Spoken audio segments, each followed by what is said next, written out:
What's up, family? I am Six, and this is the Crime Chronicles. Yeah, it's going down. We do continue to learn a lot more about the suspect. This is video provided by our Fox 26 Houston team that does show the home belonging to Jabbar. Now, the Federal Bureau of Investigation has announced that bomb-making materials were found inside the 42-year-old's home. That is according to a release put out by the FBI. In that release, officials said they are working diligently to further the investigation and evaluate evidence, interview victims, and analyze tips related to the attack on Bourbon Street. Officials said that 2 days into the investigation, the FBI had received almost 1,000 tips, and leads have been sent to the FBI field offices all over the country for investigation. FBI officials stated that as of Thursday, all evidence recovery along Bourbon Street and a short-term rental home over in New Orleans that was used by Jabbar have been completed.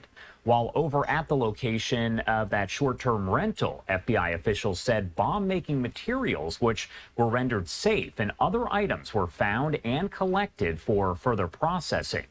FBI special agents located similar materials, they say, at the search of Jabbar's home. That is over on Crescent Peak Drive in Houston, and you can see some of the video there on your screen. The Bureau of Alcohol, Tobacco, Firearms determined that Jabbar was the only person who could have had access to the home when the fire was set. The ATF also determined that Jabbar set a small fire in the hallway and strategically placed accelerants all throughout the house in his effort to destroy it and other evidence of the crime. However, officials said that after Jabbar left the home, the fire burned to a point that it did extinguish itself prior to spreading to other rooms, allowing for the recovery of evidence, including precursors for bomb-making material and a privately made device suspected of being a silencer for a rifle. Evidence collected from multiple sites are being evaluated to further the investigation. Now, the FBI said that during his attack on Bourbon Street, Jabbar intended to use a transmitter that was found in the F-150 truck to detonate 2 IEDs that he placed on Bourbon Street. The transmitter, along with 2 firearms connected to Jabbar, is being transported to the FBI lab for additional testing, as well as clothing and shell casings from the truck. FBI personnel also evaluating terabytes worth of video and other data collected by street cameras that are monitored by the New Orleans Real-Time Crime Center. The FBI said they are continuing to surge resources from across the country to assist the field office in New Orleans, in addition to FBI special agents and personnel based in Louisiana. More than 200 additional personnel have been brought in to assist in the investigation in order to process evidence, support victims, and investigate leads and tips. Personnel support includes, but is not limited, we're told, to special agents, victim specialists, evidence technicians, specially trained crisis management personnel, and intelligence analysts. The FBI says the number of victims killed in the attack does remain at 14 people, with a total of 35 others injured. Officials said they expected the number of injured to rise as additional people either take themselves to hospitals with injuries or ask for assistance. Hey guys, thank you for subscribing. Thank you for tuning in. We will give away, bam, bam, bam, one of these awesome Six The Crime Chronicles t-shirts at our 1,000 subscriber mark. So make sure you are subscribed. Make sure you leave a comment in the comment section about content that you would like to see, or just leave a thumbs up comment. We will be giving it away at our 1,000th subscriber, so make sure you stay tuned for that. From the FBI. The investigation into the attack ongoing, and officials said they will provide additional details as necessary. Again, you are taking a look inside of the home and outside as well in this video provided by Fox 26 Houston. They also had a chance to go inside and filed this report. Following a 17-hour investigation at Shamsuddin Jabbar's mobile home in North Houston that began on Wednesday, the FBI returned on Friday to continue searching his home. It could be that they felt they overlooked something, or as a result of the search, they found something within documents or a piece of forensic or physical evidence that caused them to say, hey, we need to go take another peek. The Harris County bomb squad also showing up and collecting evidence. A car was also towed during the second Houston investigation. This comes after multiple people and media entities entered the mobile home, taking pictures and videos of Jabbar's belongings. I'm not trying to criticize law enforcement, but I thought it was odd. Search warrants I was involved in, we always sealed the scene afterwards, sealing it so people can't make entry, and it maintains the integrity of the site, not only for the privacy of the individual that owns the property, but also to maintain the potential integrity of a follow-up investigation. So I just wanted to give you kind of the latest on the New Orleans terrorist attack. This happened. This is happening. To pretend that the threat of a mass, random act of violence isn't realistic is kind of foolish, especially, these days, especially if you have a family or, you have responsibilities. Now, I'm no revolutionist. I have no particular political judgments one way or the other. I personally think opinions come and go and change are largely irrelevant. Expressionism is real. Road rage is at an all-time high.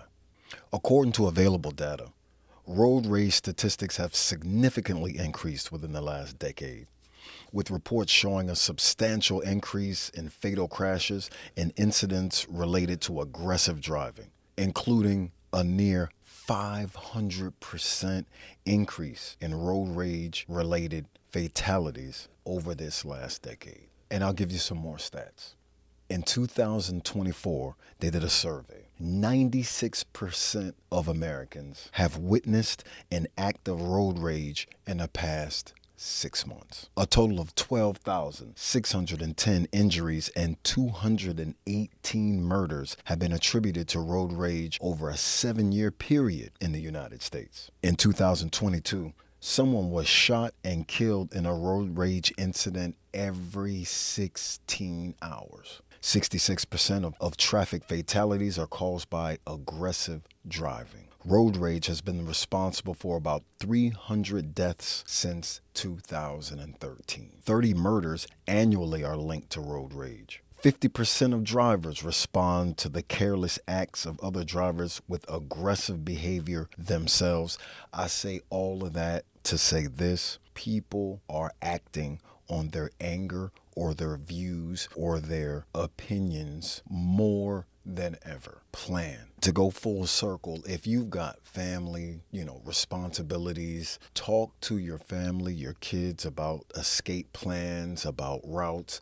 If we're at a mall and there's a crazy incident that happened, know that the rally point is at the car, is always at the front of the place. If we're in a Wawa, if we're in a 7-Eleven, know that anything happens, we will meet at the car. Like, that is the agreement. If you're, and I don't want to give one opinion, one way or the other about legally owning a firearm. If you are a American that is legally able to own a firearm, talk to your children, talk to your family about its placement. They should know. People should know. Your family should know. Grown men should carry if you're legally able to. Well, I don't want to get into all of that. But these are crazy, crazy times. I was at Wawa the other day and I'm gassing up my motorcycle and, just sitting kind of daydreaming.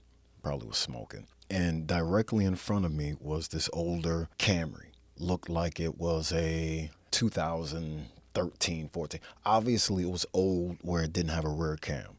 It was at the last parking space and then on the 90-degree angle. So the last and then parking space. In any event, a woman in a brand new Lexus SUV, and I could clearly see from my position at the gas station, it was a woman, a white woman, and had her little hair, and she was just turning, coming from this direction and then turning onto that 90-degree angle. She was turning, maybe get gas or something. So in that turn, while the Camry was backing up, she saw it and gave him maybe 3 quick, attentive horn blows. Bump, bump, bump, probably 4. Bump, bump, bump, bump, bump. While she came to her stop kind of abruptly, and he was backing into the area of flow. He slams on the brakes, hops out the car, goes to the driver's side sees it's a woman clear. She didn't have tint. Kind of open hand hit her car in like a hyper aggressive way. And the guy was this jitterbug, and his seat was in the back seat from the front seat, and that's how it was. His girl was driving. Anyway, so he open hand hits the door a good 3 solid time. Bam, bam, bam. While he's, puss asshole, such. And was hyper mad and everything.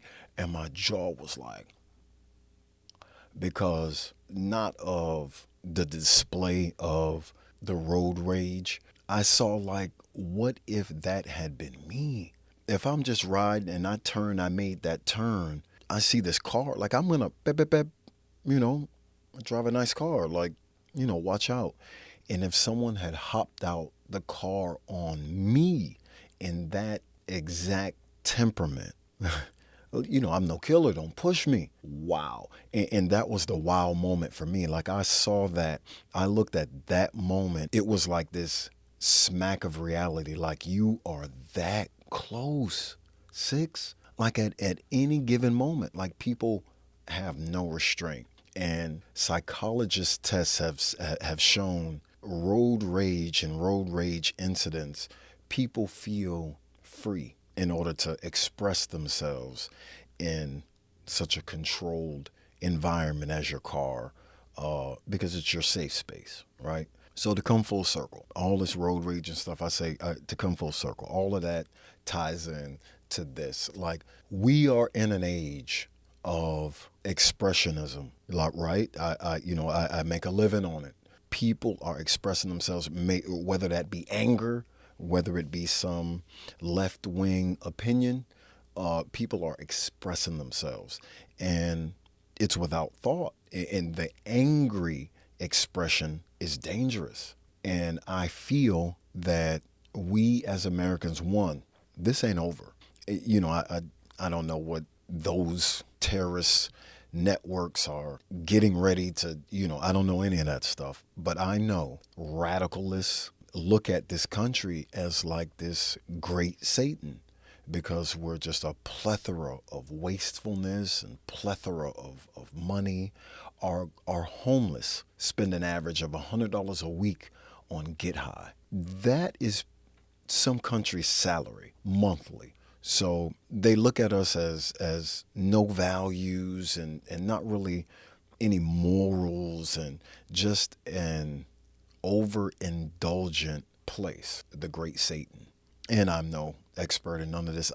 I know the threat is real, and I know that I would be foolish not to be mindful of people out there who don't like me for the country that I'm from. I don't know that, the mall I'm going to, that I'm grabbing my Jordans from, is going to get hit with some type of radicalist terrorist movement. And he's recording and he's live streaming his last days, his last minutes.